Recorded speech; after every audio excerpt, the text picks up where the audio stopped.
पश्चिमी एशिया संकट से बाजार में कोहराम मच गया है। निफ्टी 6 महीने के निचले स्तर पर बंद हुआ है। कैसे रहा है बाजार में कारोबार, बता रही है कंचन नौटियाल।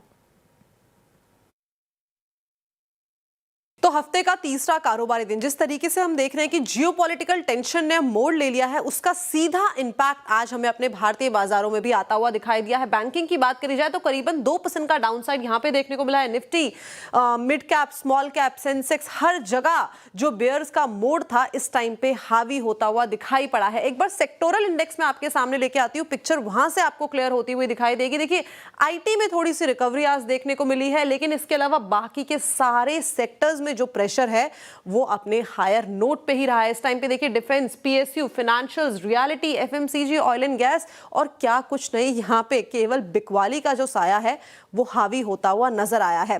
अब अगर स्टॉक स्पेसिफिक एक्शन यहां पे देखा जाए तो आइए बात करते हैं कि निफ्टी के ऐसे कौन से स्टॉक्स थे जहां पे आज हमें बढ़त देखने को मिली है। कोल इंडिया, यहाँ पे 2% की तेजी रही है। यहाँ पे न्यूज आई थी, न्यूज के बाद ये जो इजाफा है वो देखा गया है। भारतीय एयरटेल और साथ में इन्फोसिस आज एक हल्की फुल्की बढ़त के साथ बंद हुआ है। लूजिंग पॉकेट में देखिए नंबर कितना बड़ा है गिरावट का। Tata steel, Tata Motors, SBI life and Larsen and Toubro, ये सारे के सारे जियोपॉलिटिकल टेंशन के चलते यहाँ पे अपना जो दमखम है वो खोता हुआ दिखाई दिया है। इसके अलावा देखिए, सेक्टर काफी दिनों से फोकस में है, ऑयल एंड गैस, बिकॉज यहाँ पे हमें सीधा सीधा इंपैक्ट आता हुआ दिखाई देता है जिस तरीके से क्रूड का जो रेट है वो ऊपर नीचे होता है। क्रूड का हम रेट देख रहे हैं कि $80 के जो पार है वो पहुंच गया है और वही इंपैक्ट हमें यहाँ पे आता हुआ दिखाई दिया है।